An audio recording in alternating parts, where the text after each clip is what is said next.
there it is, the coast of China.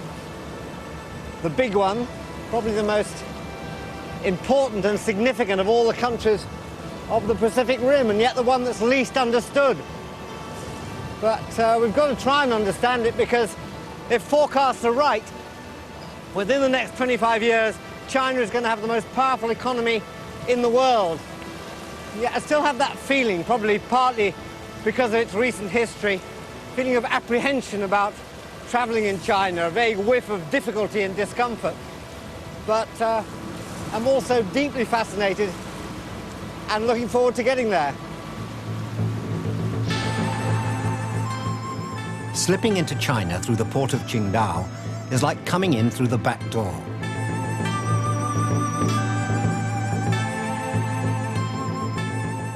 If you've taken the overnight ferry from Korea, as I have, then this is where you will first set foot in a country that is home to 1/4 of the world's population.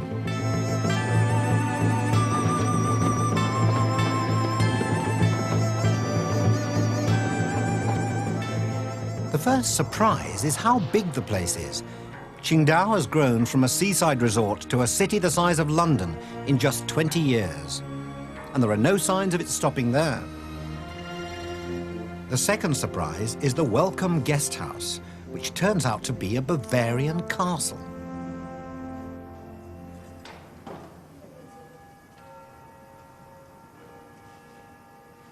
It was built for the governor 90 years ago, when Qingdao was a German colony. The spirit of Wagner lingers in the woodwork, and the Chinese seem to rather like it. Communist leaders were especially keen, if the wall plaques are anything to go by. When Mao Zedong wanted to get away to the seaside, this is where he came, and this is the room he stayed in.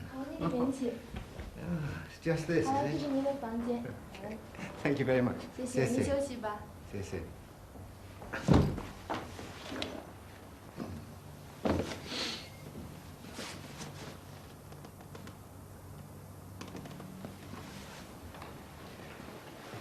Little ante-room for drinking tea and planning revolutions.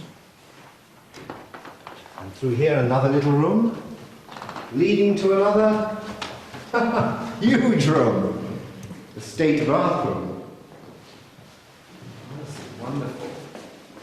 A mixture of simple socialist taste and German Baroque results in a very small loo. The old colonial town has survived remarkably unscathed, maybe because the party leaders liked it so much. Modern China has been grafted onto Germany without anybody really noticing.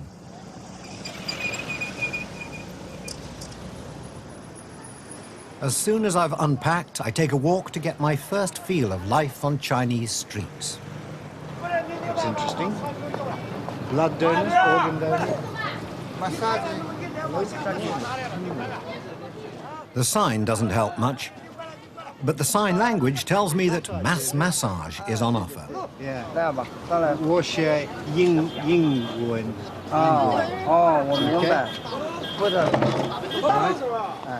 Every single masseur turns out to be blind.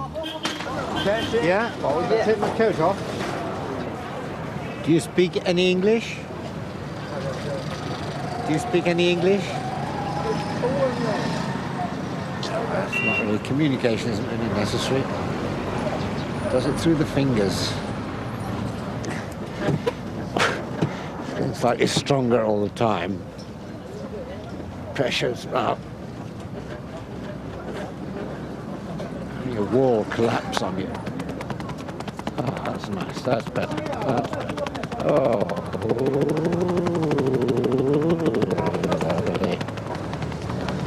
Turn me out on the street in a minute. Public massage is clearly not unusual in China, and I come away converted. Walking on air. Walking on air. Really, it's a tough massage. A few bones broken, but I feel wonderful.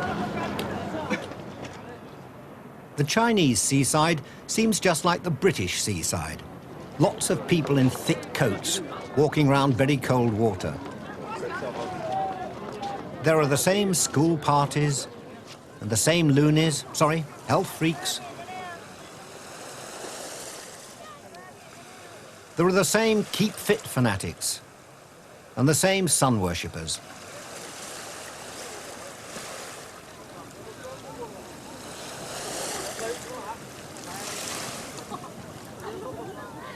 Being photographed seems to be a passion in China, and one that an old ham like myself can hardly resist. Okay, do one more. It gives me a sense of belonging, as if I've become an honorary Chinese on my first day here. That's good. You like this? Is it good? Yeah. Very nice. Back at the guest house, there is only one possible book at bedtime. Quotations from Chairman Mao Zedong. Suitable reading for the man who once slept here. The socialist system will eventually replace the capitalist system. This is an objective law, independent of man's will. However much the reactionaries try to hold back the wheel of history, sooner or later revolution will take place and will inevitably triumph. It's a dream, really.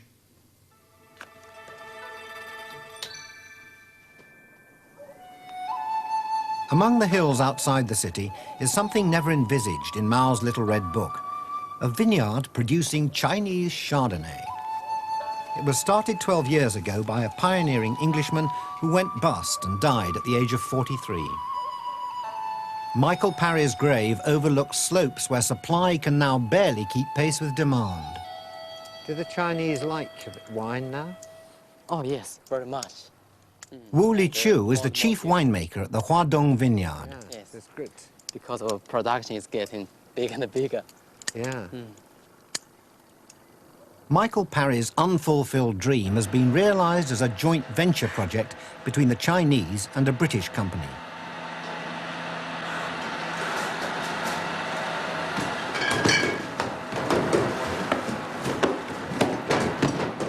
Huadong is being modernized, but the labels still go on by hand, and some of the departments remain defiantly labor-intensive.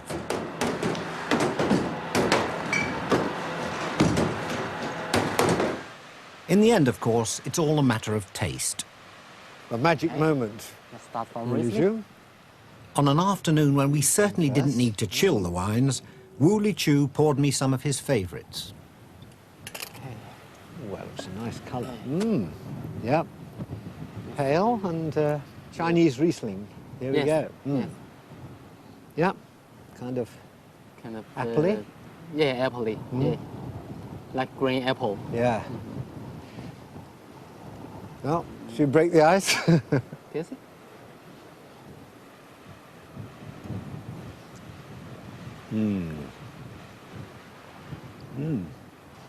That's Very smashing. mouthful. That's smashing. Nice, isn't it? Mm.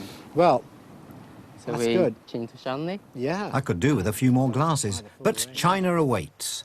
There's a lot of the country still to go. Well, we've come inland now from Qingdao on the coast to Taishan, which is China's most sacred mountain.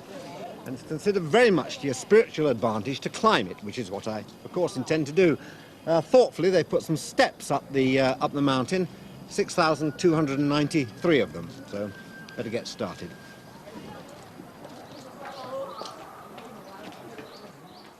The Chinese believe that if you can climb the exalted mountain, you'll live to be 100.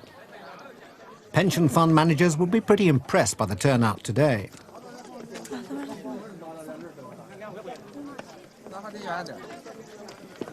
Good for you, though, isn't it? It's a good thing to climb. Once you get to the top, you can, gods will look after you for a few years. See you come again.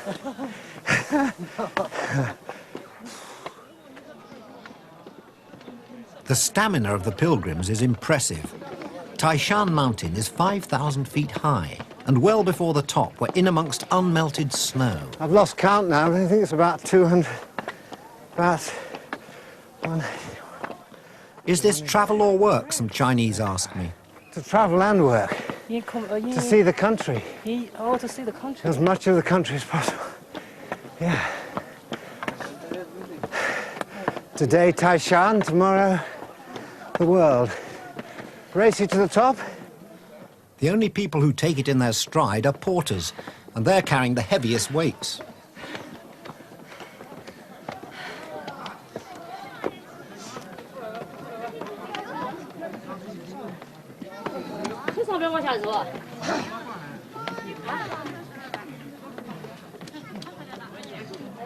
Taishan Mountain has great meaning for all Chinese. The Taoists believe life begins where the sun rises, so this, the most easterly mountain in China, is the most sacred. Even Chairman Mao struggled up here. At last, after 2.5 hours, I reach the southern gate of heaven.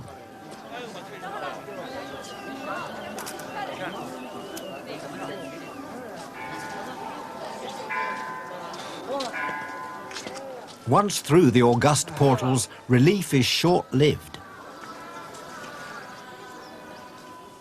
Not only is the temperature in paradise well below zero, but the real heaven is another half-mile away, up another 100 steps. Then there's Immortalization Archway to pass through, and you're there. Time to pay respects and give heartfelt thanks to the greatest deity on the mountain, the princess of the temple of the azure cloud.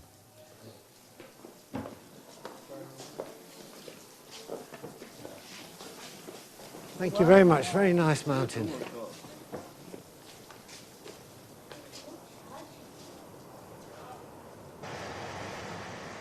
From the sacred mountains of Taishan to the fleshpots of Shanghai is a journey of 550 miles. For a communist country, China's trains have always been conspicuously class-conscious. Now the difference between hard and soft class seems to be widening. Hello. Hello. Taking pictures of all Chinese eating breakfast. In today's China, wealth, it seems, can be flaunted without risk. As Deng Xiaoping himself said, to be rich is glorious. What's it made of? Rice? It's not rice. No, it's not rice. Those are rice. Oh. I'm invited to share a table with a businessman who honed his skills in Canada and is now one of Shanghai's many new entrepreneurs.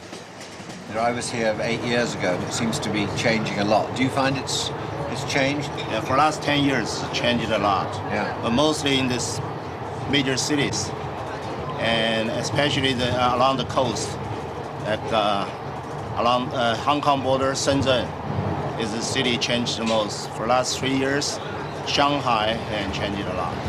Do you find there any problems running a business in China that you wouldn't have elsewhere? Over here, there are problems. The people are not used to the way we running things. They've been working for the communist kind of way for the last 40 years. But they're learning.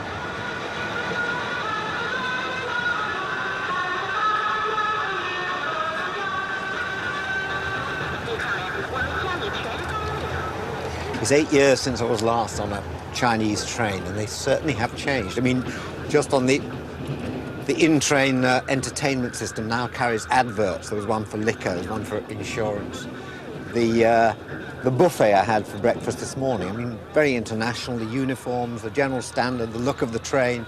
It's all much more up-to-date, I suppose one would say. It's almost more Western, and I just remember it used to be a bit livelier, a bit less predictable. I wonder if this is just one face of modern China.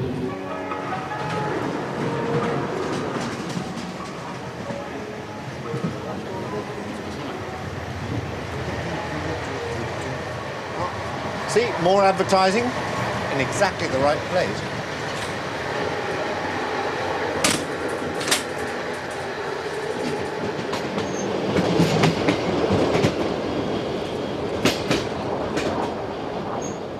We're sucked into Shanghai by mile after mile of new apartment blocks.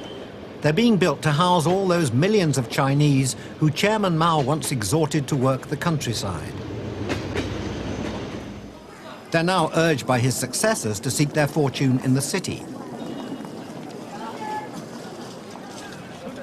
Outside the station, I step into a great stew of cars, crowds and commerce. Overwhelming but exciting.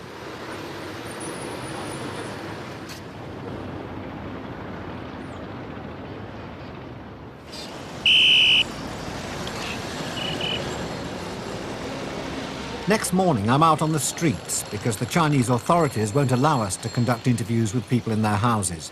So not everything has changed.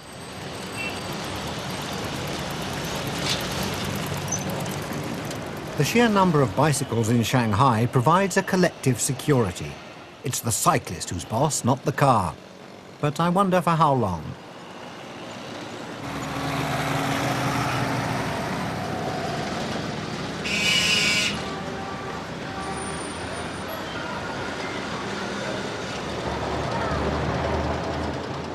I can't quite believe it, but I'm told that right beside these old alleys where Chinese communism was born, there is now a branch of Harvey Nichols.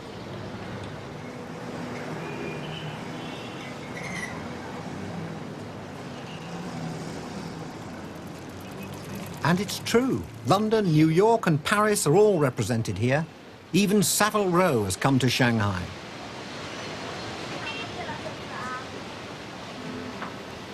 Hello. Hello. Quite surprised to find Jeeves and Hawkes here. It's a long way from home. Let's have a look. Ah, there's a sale here. This looks my sort of thing. Can I try this on? You can try it. Yeah, thank you.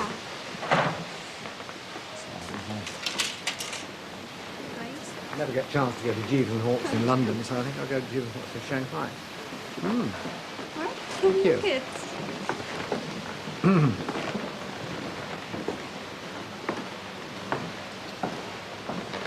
Not quite. I don't think it's quite me. I think it should be a bit longer and a bit wider. I could have it as a dressing gown. Yeah. How much is that? So that's 440. 440. For only 440 quid, you can look like a complete prat. Let's have a look at the blazers, I think, because they're not in the sale. How much is it? More than 750 pounds, yes. Is it really only 20 years since the whole country wore Chairman Mao jackets? Better? That's better, isn't it? It's more like it, yeah. Lovely. Oh! So I've just noticed. Yeah, I see. But you can. Do you sell by... Already. No, exactly. Just shoot me from up here, please, Nigel. Thank you very much. Do you sell bicycle clips? That's what I really need, some monogram bicycle clips. I've only just noticed. Alongside luxury tailors, luxury cars are beginning to appear.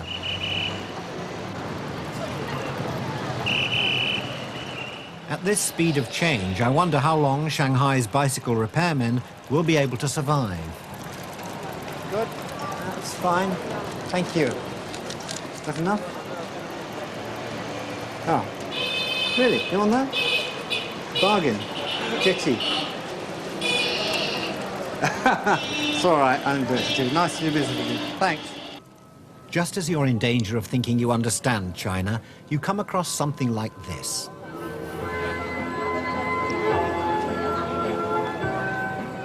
Something you really can't imagine happening on Oxford Street or Fifth Avenue.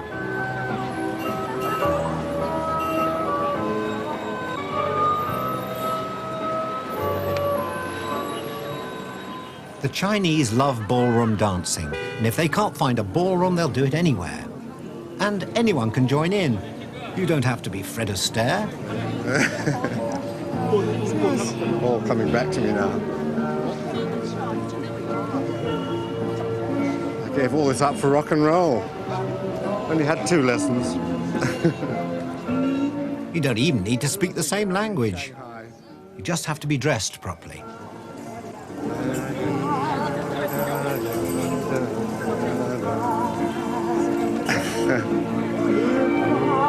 That's all right, yes, thank you.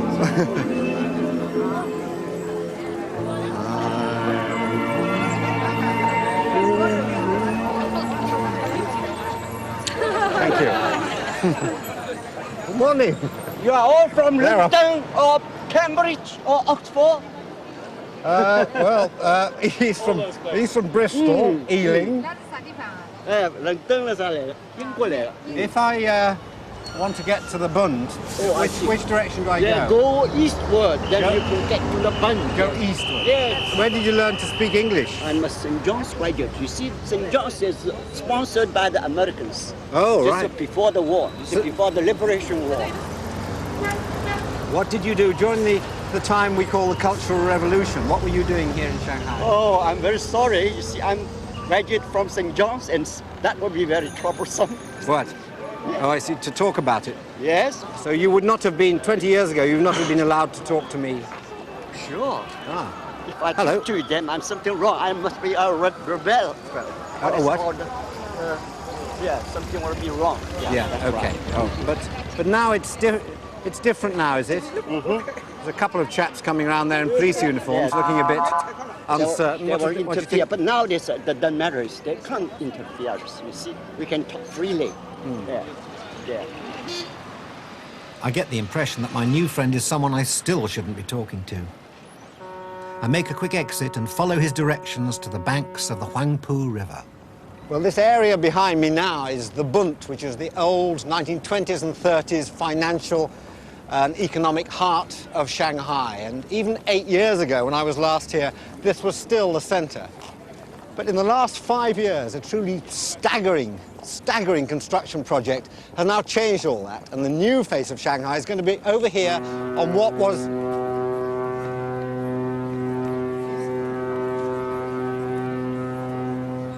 Thank you.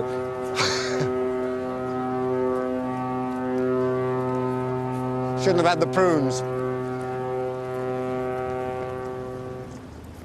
What I was trying to say is that this is the new economic zone of Pudong. It's the most awesome evidence of China's open-door policy. Tower blocks, built at the rate of 1 floor every 3 days, will house a stock exchange, banks, property developers, all the heavy artillery of capitalism. It may be capitalism without democracy, but there is surely no going back to the stern certainties of old-style communism.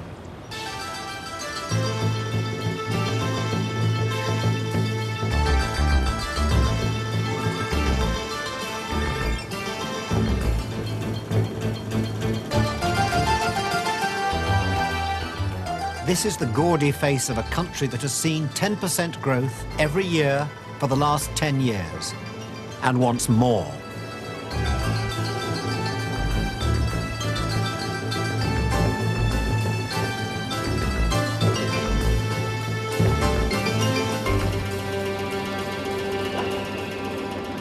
Later that night, I catch the Midnight Express out of Shanghai.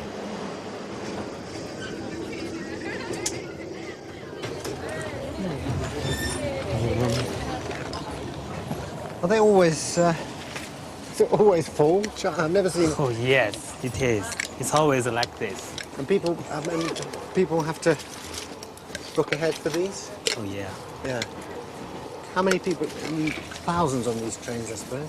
Oh yeah. You never see the hot seats. If you see that, oh, Yeah, fully that's packed. further down there, but they just sit and they sleep on those hard seats for days. I mean, how long would a train like this take to get from down south to Beijing, say? Oh, it will take probably 3 days. Hard class haven't got beds. do they? Oh yeah. Right. Well, but we have. Whoops.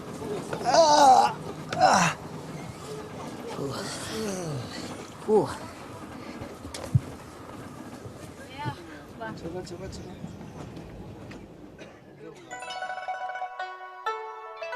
Our destination is Vietnam, but we're taking an inland route, traveling due west from Shanghai and following the Yangtze River into the heart of China. It's the third longest river in the world, only a fraction shorter than the Amazon and the Nile. Upstream from the city of Yichang, it enters a series of gorges which cut through mountains so steep and impassable that the river is still the only way through. The Yangtze is a dangerous river. Attempts have been made to control its mighty, unpredictable flow. The lock at Gerju is one of them. Before it was built, boats had to battle their way through rapids, whirlpools, and fierce currents.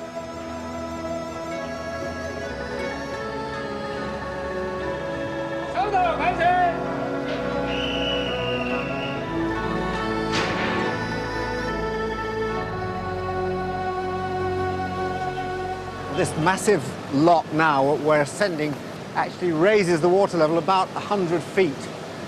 And it's here because the Yangtze has already been dammed at this point. But if the Three Gorges project goes through, this massive damming project, which the Chinese government insists will go through by the year 2009, then there'll be many more locks like this for people to navigate as they go up the Yangtze. But this is pretty spectacular.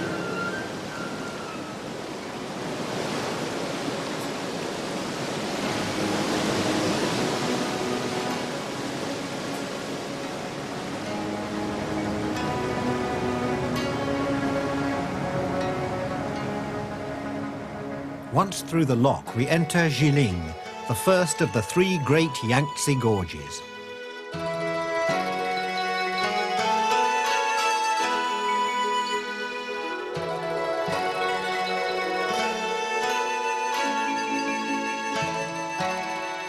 This was once the most treacherous stretch on the whole river.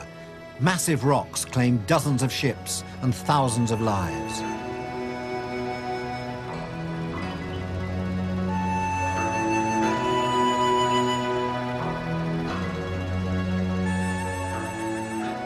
The busy river sweeps by between limestone formations to which the Chinese have given names like Yellow Cat Gorge, Lantern Shadow Gorge, and Ox Liver and Horse Lungs Gorge. Then quite suddenly the landscape changes utterly.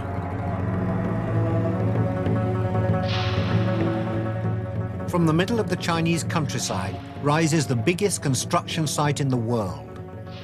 Over the next 15 years, a gigantic wall, 600 feet high and 1¼ miles long, will rise from these foundations. It will cost $20 billion. Well, this is currently the most important and probably the most controversial point on the Yangtze River, because you can see the workings for the Three Gorges Dam, which will extend across the other side of the river here, so that everything from here on that we're going to see, the gorges we're going to go through, will, in 16 or 17 years' time, be totally underwater. The homes of over 1 million people will disappear beneath a lake 370 miles long. The project promises safe navigation, cheap electricity, and an end to devastating floods. The cost will be the loss of all this.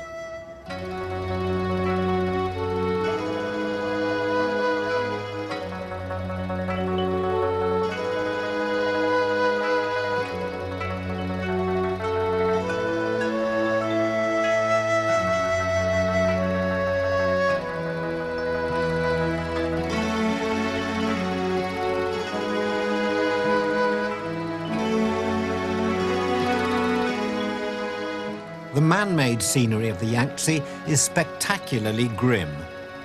Ancient power stations belch fumes. A permanent smell of sulfur hangs in the air. These towns look doomed. Why change anything when in a few years all this will be engulfed?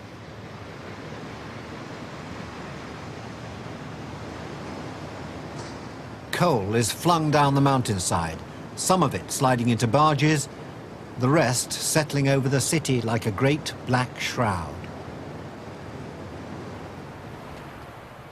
We pass through Witch's Gorge and into Sichuan province.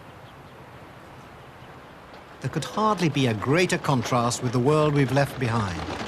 The glittering promise of Shanghai and the Three Gorges Dam. This is old China, where machines are few and expensive and human effort plentiful and cheap.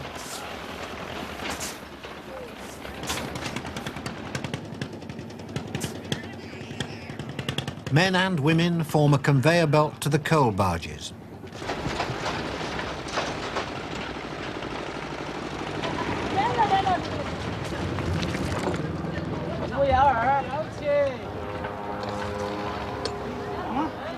We decide to stop here and look at the town.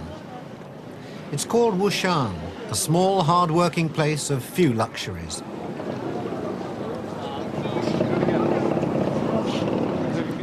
Life on Main Street reflects basic needs, food and warmth for the coming winter.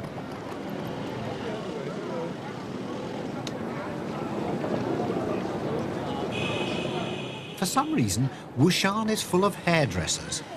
I decide to treat myself. You do one of those like you're doing to him, and a wash, and no haircuts. I think that's okay. All right, how do you do? Thank you.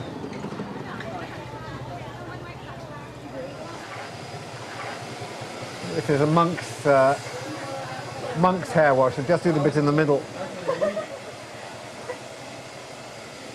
Thank you.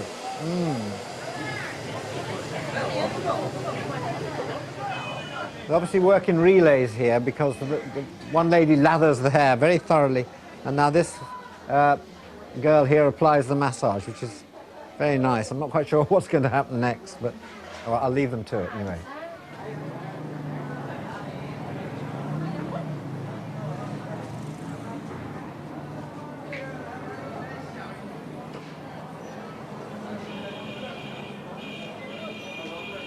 I don't think this happens very often in a town like Wushan, judging by the audience.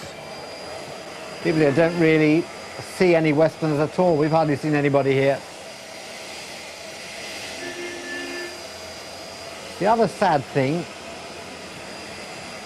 is that in 7 years, this high street will be completely dead. It'll be evacuated, and in a couple of years after that, about 10 years from now, it'll be underwater.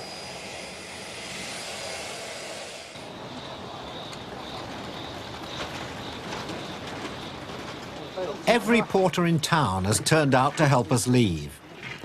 It's a fixed fee. The fewer the porters, the more money they share. So each man fights to carry more.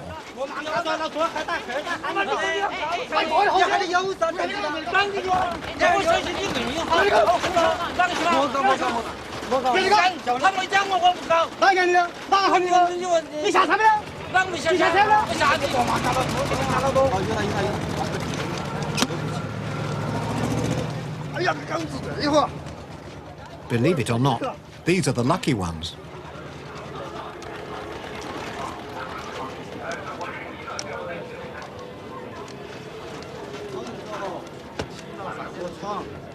I try to be helpful, but all I'm doing is depriving someone of a job.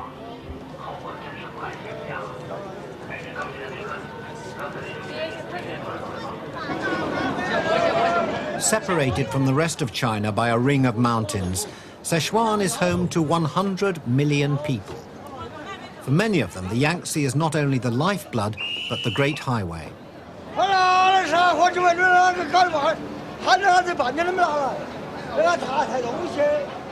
The hard-worked riverboats sustain a whole range of ancillary services. As departure draws closer, the pace in the kitchen rises from merely manic to hysterical.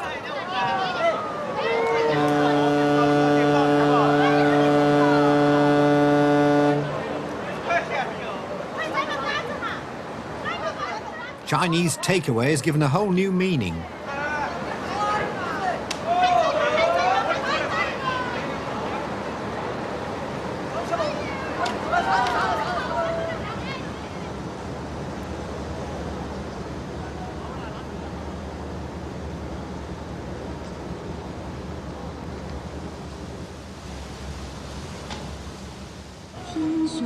Those of us not enjoying the benefits of a Chinese throwaway eat in the more sophisticated surroundings of the first-class dining room.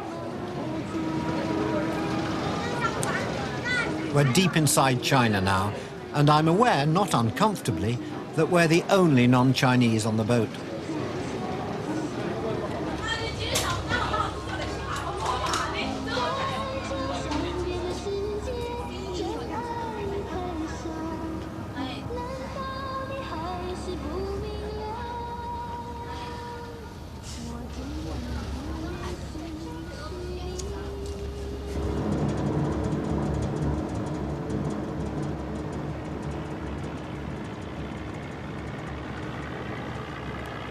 After 3 days and 2 nights on board ship, we've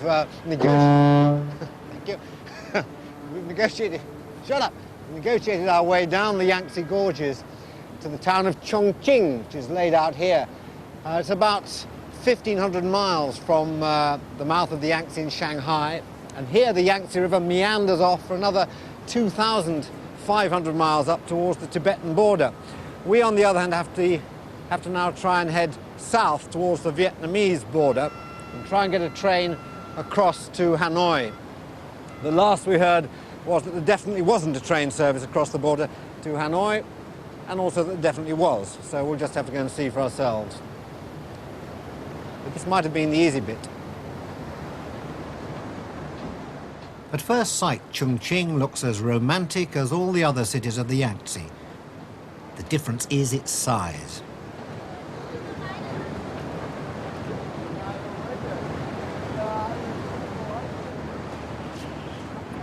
Chongqing is the biggest city in China. It may soon be the biggest city in the world. 16 million people live in and around this mini Manhattan. It's famous for its fog.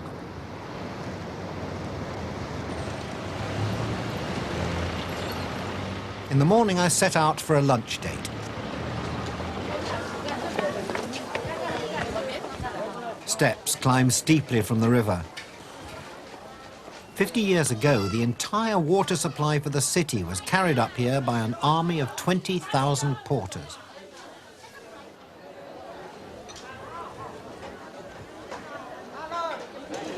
Okay, so if you choose anything, a local speciality. Waiting for me at the meat market is Miss Liu, a 23-year-old graduate from Chongqing University. She's one of a new generation of Chinese who can barely remember hardline communism and the Cultural Revolution. So, Miss Liu, the meat that's hanging up here, that is the menu, is it? That's where the food we're going to eat comes from? Yeah. So what have we got? What's this we're starting with? I think this is the steamed meat. Steamed meat? The pork. Pork meat, yeah. Have Go a try a bit? Yeah. Try a bit of steamed pork. How about it? I knew it was good actually before I ate it for some reason. We've come from sort of into China through Korea, and we spent some time in Shanghai.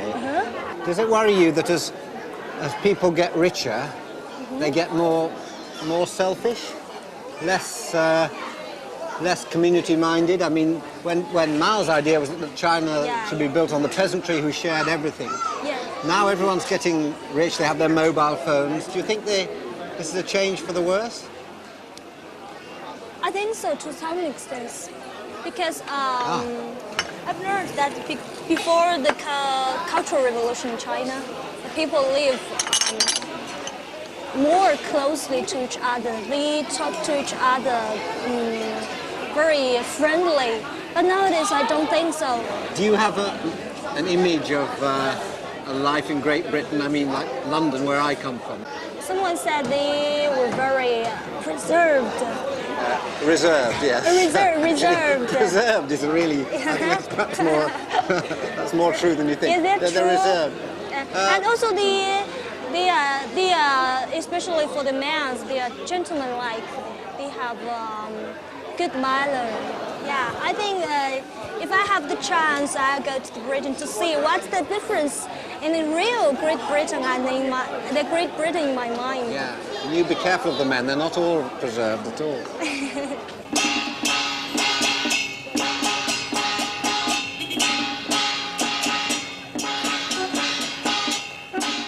Not the local football supporters, but retired people exercising communally in the socialist manner.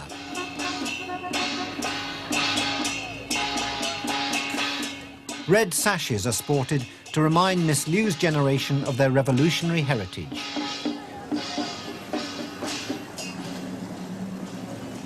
Time to leave Chongqing.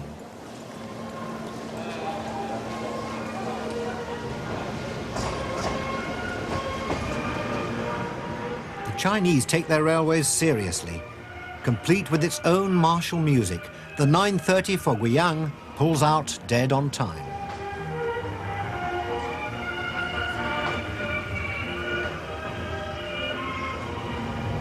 South of Chongqing now, still running beside the Yangtze. About another half hour or so, still the main artery of China.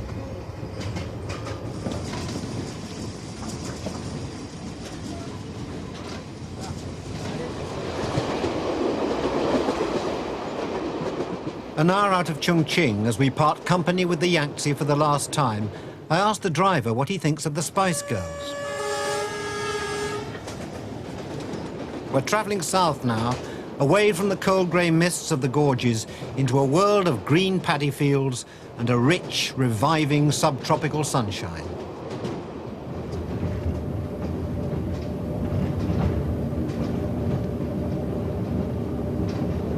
The railway slices across a high limestone plateau and into Guizhou province. Its construction a mere 30 years ago was vital in opening up this remote region. But even so, Guizhou remained closed to foreigners until the 1980s.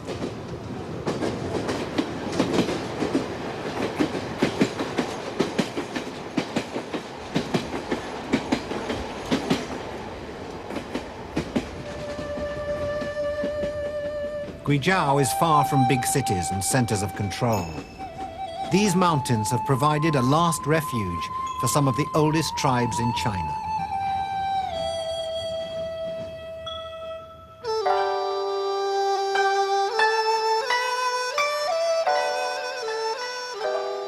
My guide, Shengwan, or Priscilla as she prefers me to call her, is taking me to a market deep in the mountains. This is where the Miao people live.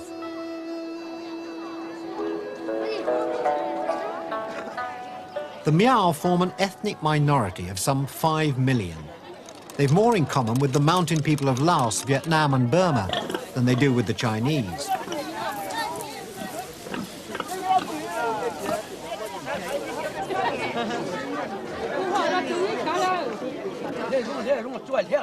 During the Cultural Revolution, they had to conform. Now they're free to live the way they want, but they remain very poor. Would you buy things from this market? Would you buy food here? Is it sort of safe? Yeah. Yes, it's safe. Yeah, it just looks kind of basic there. Meat laid out on the open tables. Do you want to try some? Suddenly lost my...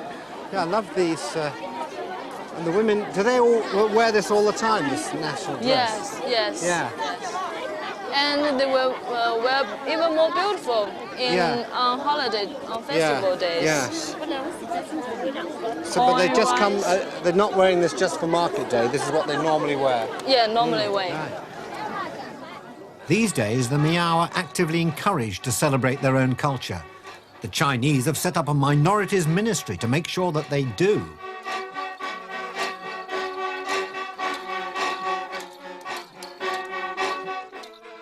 The Miao love festivals. Their original purpose was the need for the young to find partners.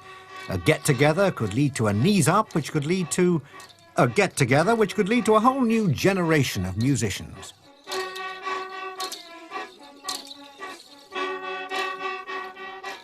Driven out of the rich lowland plains by the Chinese, the Miao have had to make a living from a magnificent landscape, but very poor soil.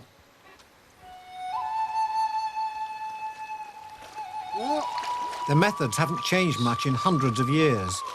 Machinery is almost unknown.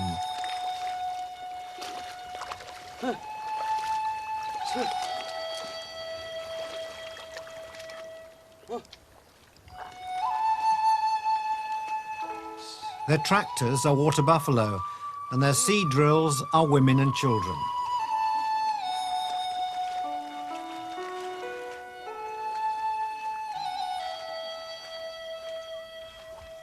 There are no roads.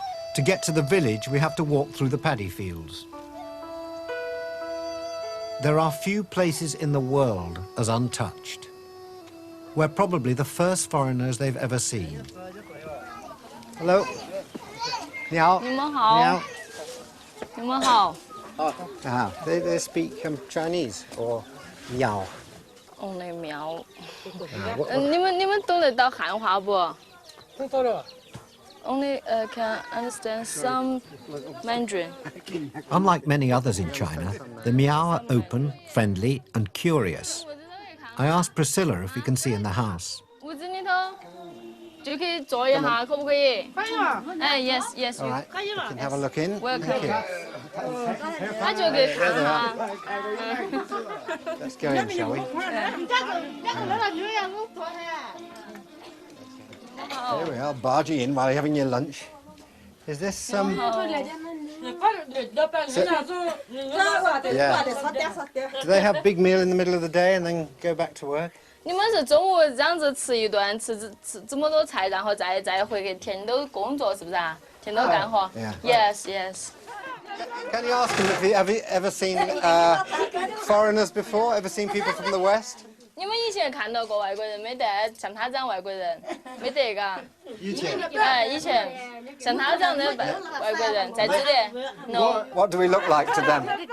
Quite different, quite strange, quite different. How? Why? What do we? With big nose, they say. Big noses? Yeah, they say with big nose. That's just me. Not everybody has noses as big as this.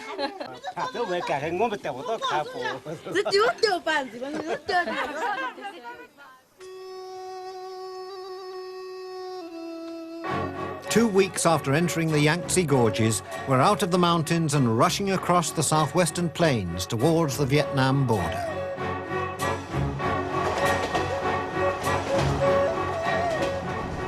Well, almost to the border. It turns out there is no rail connection to Hanoi after all. We must leave our train and carry on by bus.